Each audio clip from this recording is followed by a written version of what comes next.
Thank you. Good evening. So my name is Stefan Vanfleteren from Belgium. I think I always have to think how old I am. So I think I'm 43. I've been a photographer also for 20 years. And it's an honor to be here, and it's especially an honor to be part of these two well-respected photographers. So thank you for that.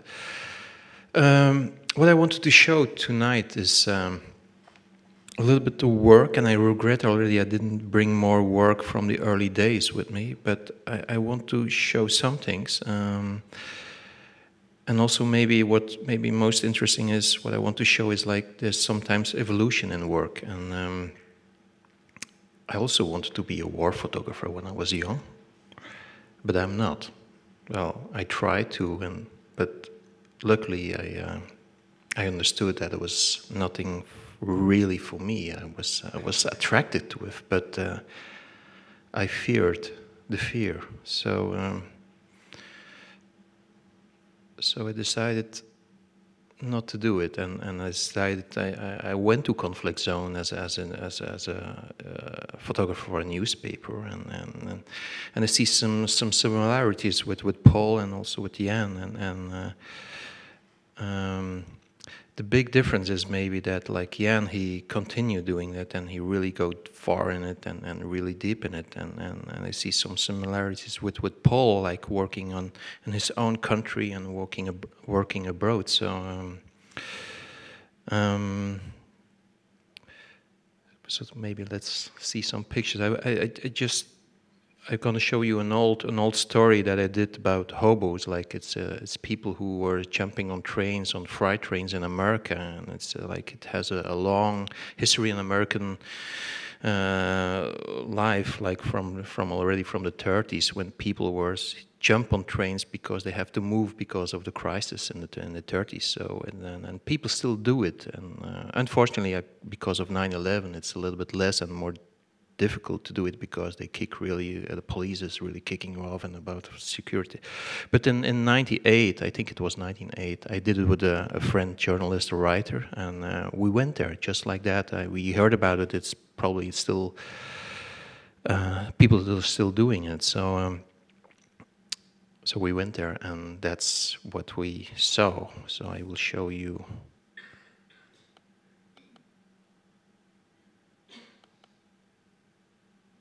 Okay, I'm very lousy in that, so I try to find now where I have to put on play. Oh, sorry, I already did something wrong. I'm sorry. That's fine. Okay. Like that. And Slideshow. Okay, there we go.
So that was why I wanted to show it. Every time I see it again, I was like, being a photographer is sometimes the most beautiful job you can do, because you're not only working, but you really enjoy sometimes. And with this particular story, I felt it was only like 2-3 weeks, but it was so intense because you were like traveling day and night. It was like no difference between the day and the night, because you were always ready to jump on a train, or you have to be awake on a train. So it was really, really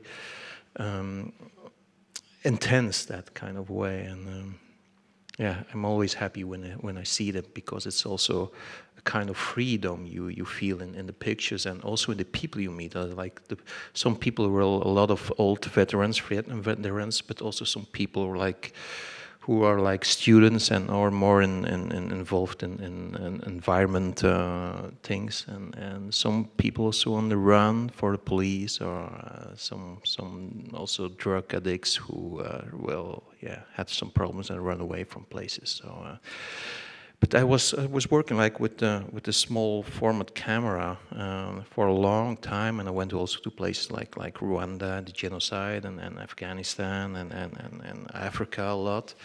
But after a while, I was not fed up with it, but I feel like I wanted to work a little bit more in deepness, and for me, I was looking for another approach to it. So what happened? I bought an old Rolleiflex camera, like a 6x7 square, and I started to work with that, and I started traveling also with that, and it gives like a slowness in my work, what I was maybe looking for. So in a way, I started to change a little bit my fast work, and like being like a hunter and more in a fisher, I think.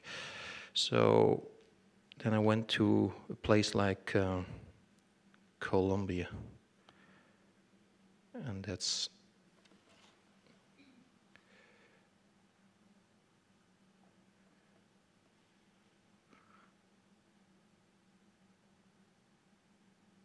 I'm sorry for the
Mm-hmm.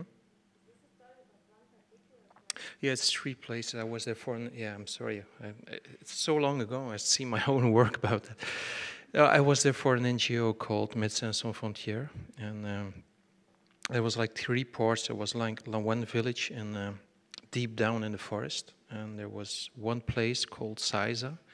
There was like a village that was like because of an execution, people left the village, and the nature took over, and then people started to get back to their village again. And I was there like stuck for a week, and I could like work with my old Rolleiflex camera in this little village. And then I did also one story in Rio, that it was like more in the suburbs of a big city.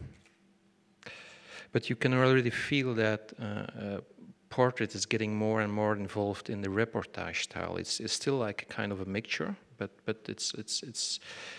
I didn't want to be the invisible photographer anymore. I didn't have a problem anymore to be like present in the act of reality in a way. I was there with my old camera, with one lens, or like a standard lens, and I was standing before the people, and sometimes they really pose for me, and sometimes I shoot some pictures reportage style, but with the limitation of this old camera. But there was an important changement in my kind of work and in my style of being a photographer, and a little bit common with that is also a story I did in Ethiopia. Also for NGO Médecins Sans Frontières, and it's maybe I can show you that, and maybe I can talk more because it's maybe too quiet. Or so even there, I went to the Bala province, and there was like people were stuck there, and I always thought like from Belgium, like Ethiopia was like dry and like desert, but I was surprised to be arrived in a kind of a forest. So, but the people were stuck there, and you know, when people stuck and hungry and lack of hygiene and things like that, people die, and especially children die. We know all that kind of terrible things. So I spent there like 10 days. So in the back, it was an old army camp, and yeah. People were just waiting there for some change.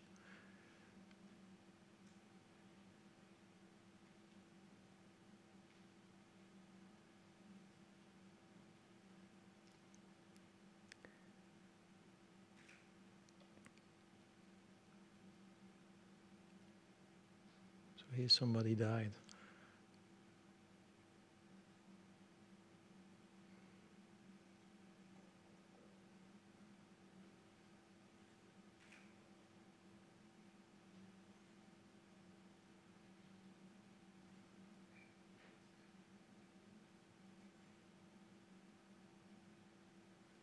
And if I think about what Jan was telling about the Somalian people, I had the same feeling about the Ethiopian people. I think they were very, very unbelievable persons. And even in all the problems they had like this proudness in a way, or respect and beauty in a way. And it was sometimes I was feeling me like a very, very small, as white, sweating photographer, and they were like suffering much more than I did, and they were like still having this I don't know, I call it the beauty of Africa, and if I don't know, I'm always, if I'm in front of an African person, I feel like I'm just always impressed about African people. I just love them, I think. Also strange for me was to see the communist sign. It was like, if I think about communist thing, I think about Russia and cold places, like for instance here, but I never thought like Africa, and it was so strange. It was like a confusion, like seeing African people with the sign of the hammer and the sickle. But also like here, this woman, it's so strong.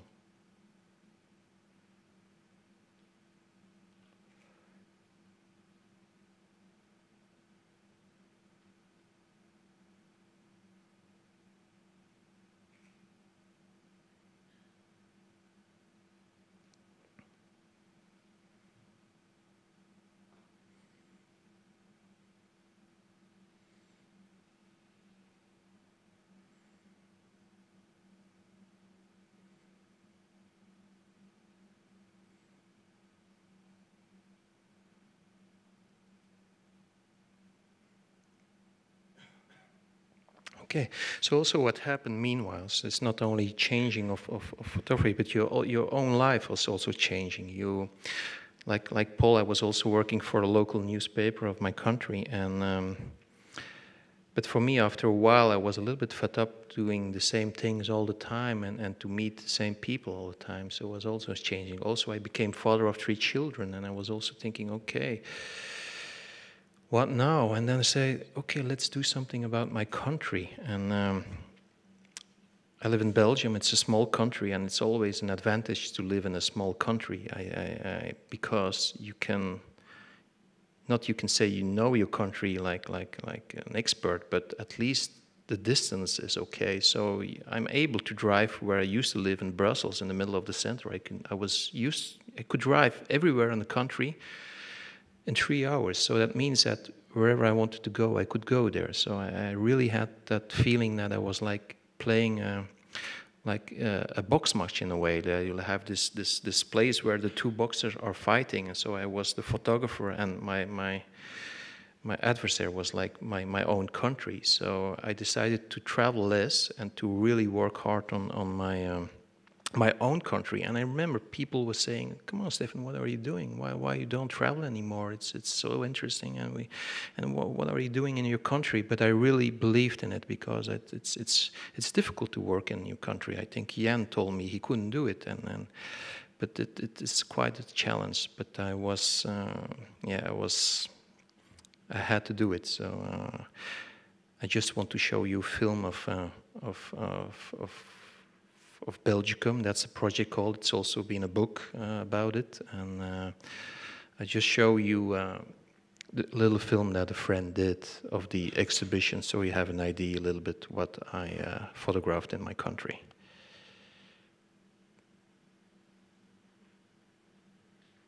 I think I have to do something now. View, enter full screen. Oh, I'm sorry again. Wait, I think there's a better way.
Dear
So that was my country. But for me, it was very important because I was like traveling in my own country, and I was really seeing things that for me was so surprising, and so I was sometimes touched by it. Like you all see the faces of the old men as like old fishermen, and I was grow up at the seacoast. So I started with this, with my neighbor. He was an old fisherman, and then things getting further, and I was starting like to photograph all the fishermen I knew. So all along the coast. So it was really interesting to do. But the most important thing, what happened with this, that I had for the first time contact to really make a photo book, and that was a big change in my life, because in the beginning, as a photographer, the most beautiful place you want to publish is the newspaper and the front page. But after a while, the front page, it's not so important anymore. And then I start doing like more working for the supplements in the weekends. There you have like a double page, and then luckily I had a good newspaper, a local, small newspaper, very open for photography and initiative to photography. But with this, the photo book really opened up my eyes, because you at that moment, or with a photo book, you can really tell a story like how you want to do it, and not that the picture editor, or with the limitation of other things you have to think about, like Liana was telling about strange things. So that was for me an eye-opener. So that was really, and the lucky thing, it was like quite a success, and I was able to have finance and more to give my freedom again of doing what I really wanted to do. And after that, because when I was doing this, I was also photographing portraits of people in Belgium and Holland, and like artists and writers and sportsmen. And then we decided to do another exhibition in a place Ghent, in a town, and it was a special place, and a very beautiful place. And there I show my work of more, not the people, anonymous people, but more well-known people for Belgium. So I want you to show you that, if I find a way to it somewhere. Sorry, I'm very old-fashioned in a way. But there we go. Okay, this one, yes. And it's the same thing. It's not only my pictures, but it's a film about the place. Okay, there we go, I think.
I still miss this place.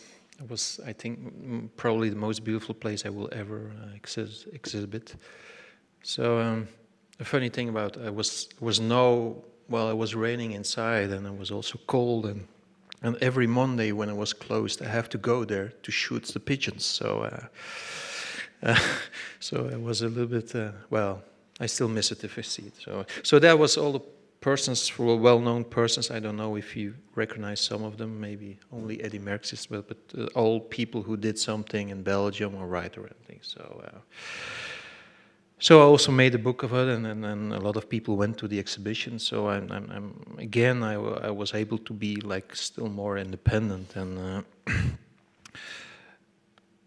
then also something strange happened. I say, well, I had this like I told before, the contact with the book, photo book, and I really loved it. And not only like in a way I don't have the books with me, but I felt that I didn't have only a talent of taking a picture, but maybe I also had a talent to put books together and find like this puzzle you make in a book. Because a book, it's not about like the 100 best pictures and then you just put them in a book. It's more than that. It's about written. It's about contrast the picture next to another one. So it's much more than that. It's like you really storytelling. So I really fell in love. So I really start really losing contact with like photojournalists in a way. And what happened, I started with friends, a publishing company, and first we did one book just to try, and it was quite a success. So we started, okay, there was a question for the second book, so we did the second book, and after a while it was really like being very professional in a way. And then I decided, okay, what shall I do? And then after a long thinking with my wife, and we decided, okay, let's do it. So I moved away from Brussels. I went back to my roots at the seacoast, and I started there with friends, a publishing company. But I still continue photographing, taking pictures. And the beauty thing was also I had for the first time in my life like a daylight studio at home, and one of the projects I did was about fanfare. It's like brass bands. I don't know if you know it here. So the summer before that, every weekend there was like the brass bands coming to my place and really make music there, and I was photographed them. So I want to show you that, if I'm able to. Let's give it a try. Play. Oh, yes.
That was a long summer, so no holiday for me at that time. But I really enjoyed it because first it was something in Belgium we all know, like kind of a fanfare. Every village has it, but there was not one photographer who ever thought about doing something really with it, and not just like take some snaps, but really like try to go, yeah, complete in a way. And really, my wife had to stop me. And the last picture, my last appointment with like a big, they really were standing on the table, and the table was really pouring down. And then I know, okay, no, I have really to quit that. So that was the fanfare. And now the last thing I want to show is the story I won the award with at World Press, and the selection I did there was from my first trip, and I went back because I wanted to photograph people before and after. And maybe first I have to say something more about the project. It was an NGO, a Mercy Ships called, asked me to do something, do a reportage of what they are doing. Mercy Ships, it's like a hospital ship, and it's like a big boat. In fact, it's an old Danish ferry boat. So what they do, they rebuild the boat inside, and they make like a hospital in there with places where you have wardens and places where you could operate the people. And what they do, they go like for a year or a year and a half, they go to a poor country, stay on the dock there for that long, and then they let the people come or go deep into the inland to find people who need support, and that support can be everything. It can be simple operations like cataract, and they just $2 operation, and then it takes maybe 3 or 5 minutes, and then they can see again. But also something very complicated, things like burn wounds and tumors, also orthopedical things like hands and legs. They have to change that. But I was really impressed by that because of the efficacy of the efficiency about how they do it. So, but I wanted to do that, but I didn't. I wanted to do it in my own way. So I decided. I asked them if I could make portraits, and instead of like reportage thing, and they agree. And the idea was also to go like one time and then to try to find the people I photographed before and to photograph them again. And so this is now a larger selection of my 2 trips, and maybe I will talk a little bit while I'm showing the picture, or you prefer the silence? I don't know. It's a talk? Okay. It's so boring, eh? Pictures. So, yeah. Like this.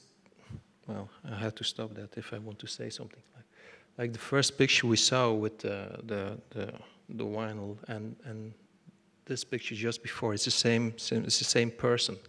But it's strange. The first time I photographed a child. I knew he was a child. I know his name and I knew his story, but I never saw the face. And then I went back and I saw the picture we just saw, and it was like very strange to see the little boy without the, I don't know how you call it, windows or something like that, but still his face was like still, and they're still working on him because a lot of them need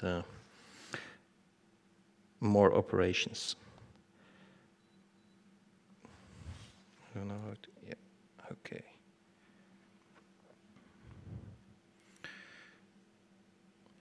Also, this was, yeah, I'm sorry, I don't know how can I kick this away here or? Move it away? Okay. Okay. There was also a man sitting with had a big tumor, and I was asked him to photograph him, and it really when I was looking to my lens to photograph them, and I was really confused in a way because I didn't saw a person, I didn't saw a face, I didn't saw an eye. I just saw like the African mask you can buy in shops or whatever. It was like very, very confusing. And like he was a taxi driver, and because of his tumor, he couldn't drive anymore because people, yeah, it was too dangerous because he couldn't see anymore. And yeah, now they have operated him, but I didn't. That was for my second trip, so it was, yeah, it was quite strange to see. So it's like you see, it's a portrait, but in a way, it's yeah, it's not a portrait because you don't see the person.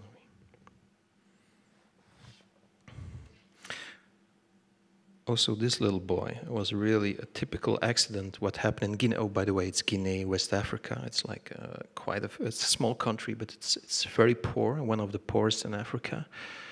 And it always shocked me when I'm in a country where there's no real conflict, because terrible things happen in the world. But if there's a conflict, in a way, I don't know why, but I can understand that people are dying of war and guns and famine, because it's in transition.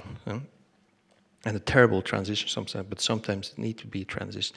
But here, this country was quite stable. Well, if you can say stable, but it shocked me when I see poverty in a way that, well, it should not be there, because it is a stable situation. If I heard people had cholera just because they have lack of hygiene in their slums where they live, then it's really shocked me. And it shocked me. I saw a lot of things in Rwanda in the refugee camps, the cholera. But there, it was terrible there, very terrible. And I think we saw it with Jan's pictures also. But there, like I said, you can understand that. But I don't understand that. And it really angers me when it's in a normal situation. But this is typical, like this little boy. He was alone at home, and there was he had to put light on because there was a lot of electricity was turned down, and there was like no electricity anymore, so they have to turn out a little light with the oil and to put light. But the father mistake with buying the oil. It was oil for a car and not for a lamp. So what happened, it was like he turned it on and it was a big explosion. So he really was like burned completely, and it was a fire, and he was running in the little compound where he lived. And yeah, it was terrible, because then they took him to a hospital, but they did a bad job there. So his arm was really stick to his body. So before he arrived here, it was like full of that, and then they relieved him from the. But it's also strange, beautiful, beautiful young boy, and then this terrible thing.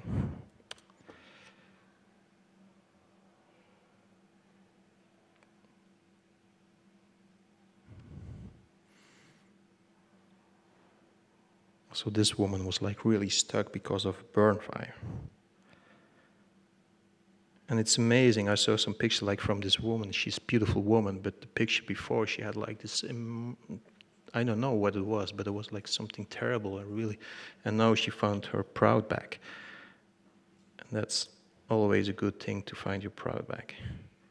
Also, this man, he fell down when he was like a couple of months old, because the mother was carrying him like they do in Africa, well, I know, and he was falling to the floor on his mouth, and it affected and it changed, but he lived like that for like, I think he's 35 or something, or even more.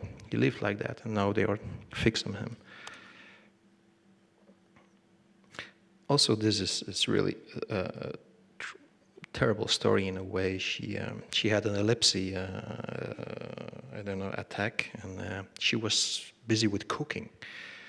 And what happened? So she fell down into the fire, and she was like burning all over her, and yeah, she was.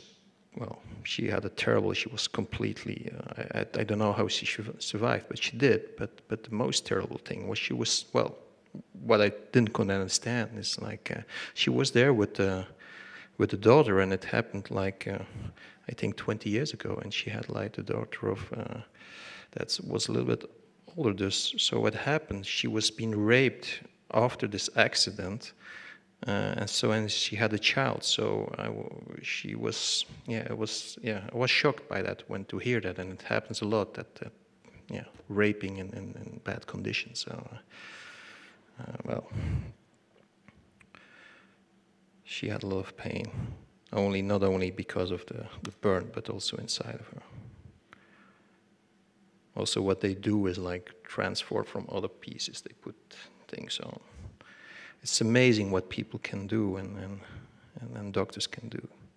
Also, this is one of my favorites because it's like a young, beautiful guy. It's like almost a hip guy. It's almost fashion, like he has like an Elvis Presley rockabilly thing. But in fact, it was a tumor, and he didn't know that it was like a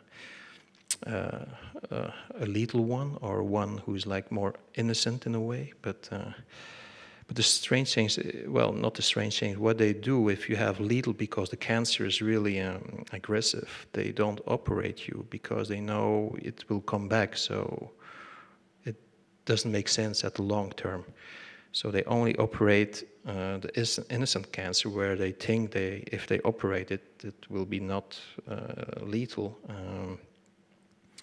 And you can think, well, that's shocking, but that's because the need is so high, they only can help the people they really think they can survive on the long term. And that's probably a typical Western luxury problem we have, to being operated, even if you know it doesn't make sense, but at least we can try to live maybe 6 months, a year, 3 years more. But there's no chance. And even the doctors say, well, if you have a tumor, sometimes you're lucky you have a lethal tumor, because then you will die faster. If you have an innocent tumor, I don't know, it's probably not the right word, but if you have an innocent tumor, you can live with it longer, but it grows and it grows, and at a certain point you die of it, not because of the cancer cells who affect your blood or whatever. It dies because you can't breathe anymore, or you can't, or it's cut something in your body, so you die of it.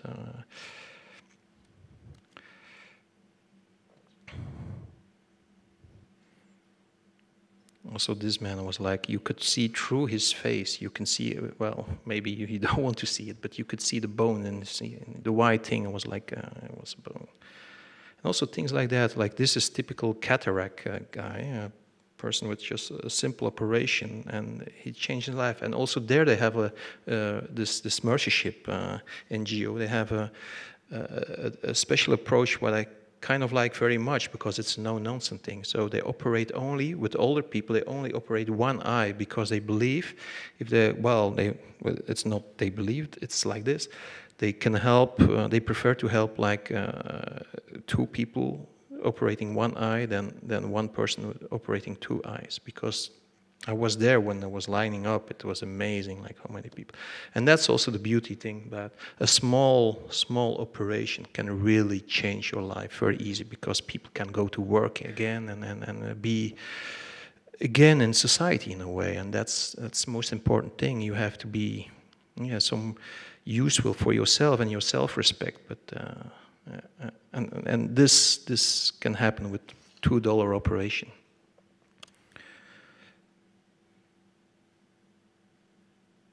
Also here, this beautiful young girl with this, she had like from when she was. Also, this guy there's no Photoshop in the eyes, so it was really had like white eyes. It's like a little bit blue, and it was very strange. But well, if he wouldn't be operated, he probably would be completely blind.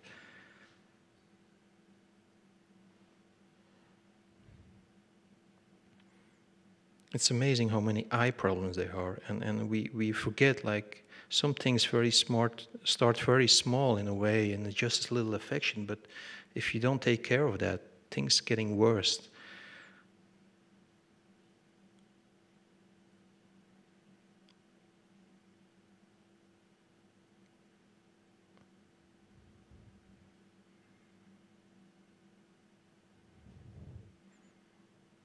Yeah, I met her again the second time, and unfortunately she lost her eye. Also a very African disease, elephantitis.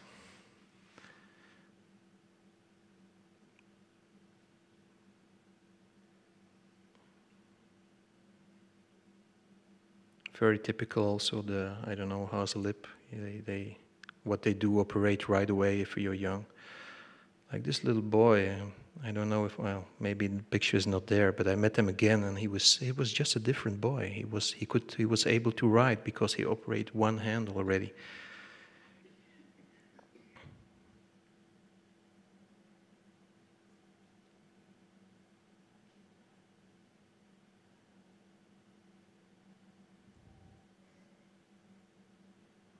Cataract again. Even him. He was a imam, and that's the same boy we just saw with his other hand. It was just a different boy.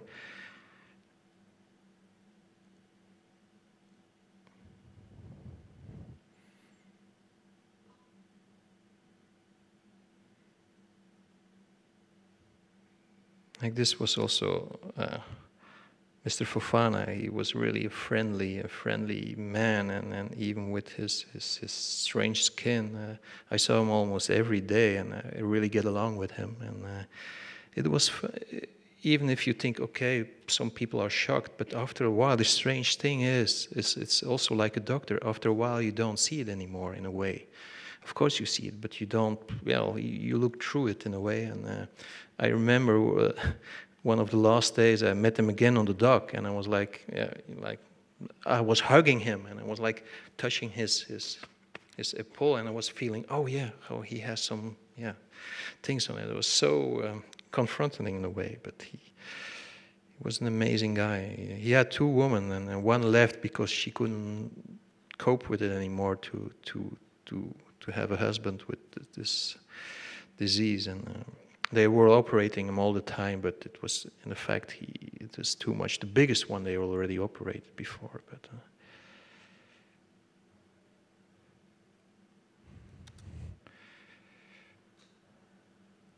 like here you can see the scars where they cut them. It's like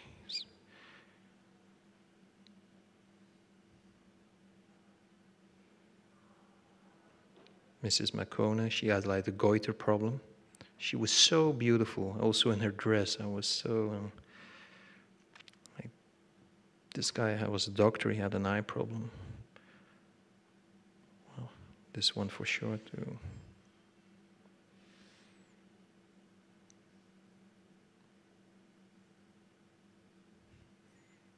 What I also did is like I interviewed the people before I was photographed them, and it was very important for me to know who they are and what they have done and what the problem is and what their belief is and to what's going to happen with them. So like this was also a terrible story about, he was from Sierra Leone, and what happened with him was also terrible. That was really like the war, still a war victim, because they put a lock on his nose, through his nose, and a bone like that. So he was walking away. He was on a refugee, and he was living like that with this iron bar and this. It was terrible, and he was completely. He was already for 10 years on the way, and problems, and it was terrible talk. Well, it was hard talking to him because I never heard such a sad story, and especially the boat is going away at the end of this month to it's go to Spain first to have a changement, and then I go to Congo, and he didn't know where to go. So I hope they will find a solution for him. Otherwise, he's lost.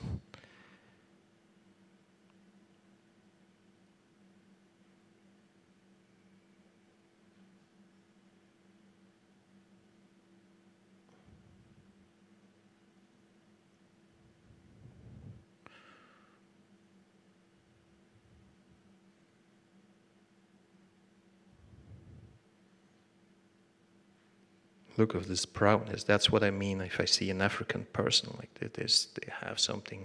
I feel always like a whitey. And this is maybe an important portrait for me, because there's Tierno, and I met Tierno also at the dockside. He was like in a little hospital just close by, and he had this enormous tumor. And he used to be a good football player, and he was like a very strong, healthy man. And I saw him sitting here, and I asked to the nurse if I could talk with him and to maybe to photograph them. So I talked with the guy, but he couldn't speak anymore because the tumor was that big. He almost couldn't breathe anymore, and he almost couldn't walk anymore. So I asked if I could photograph them, and I put Tierno in my mobile studio to photograph them. But of course, in a way, we're all curious, and especially I think photographers are curious. And there I had this difficult question. I was thinking, okay, shall I ask it or shall I not ask it? And I say, come on, I will ask it. If he say no, I respect that very much. And even if he say yes, I will still think, will I use it? And first, what I will see.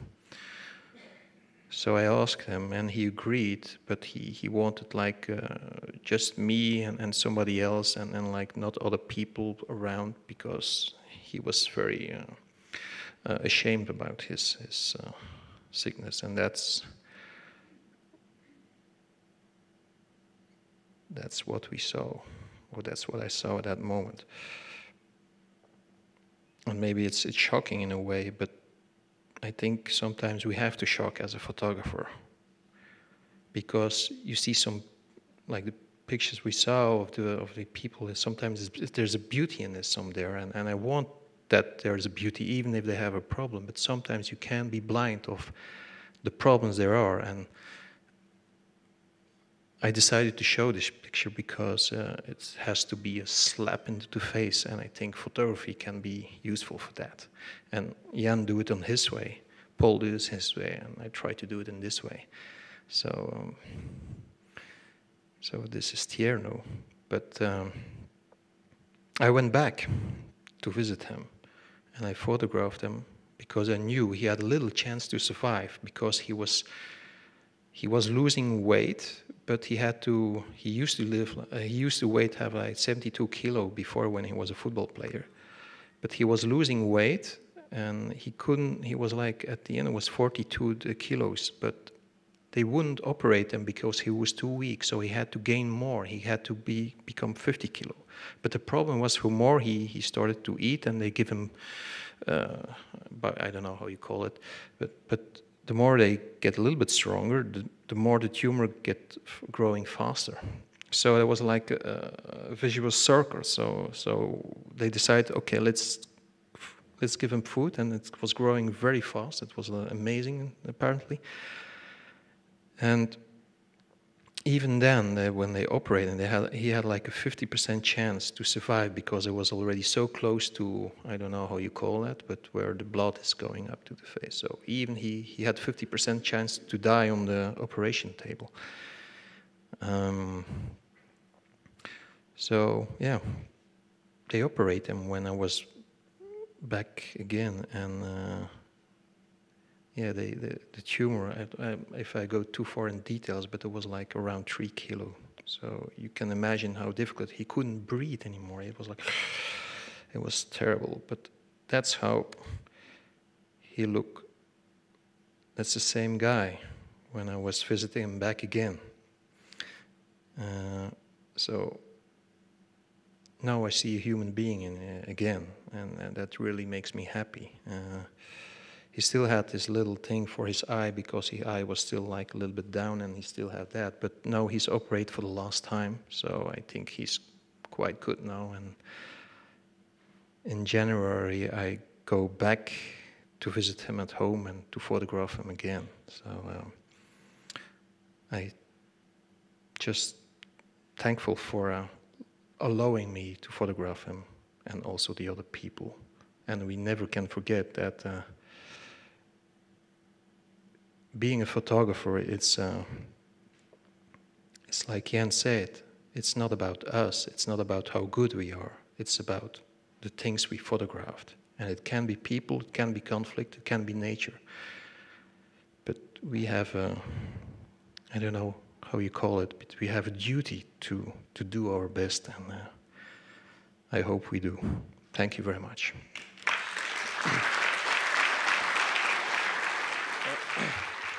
I don't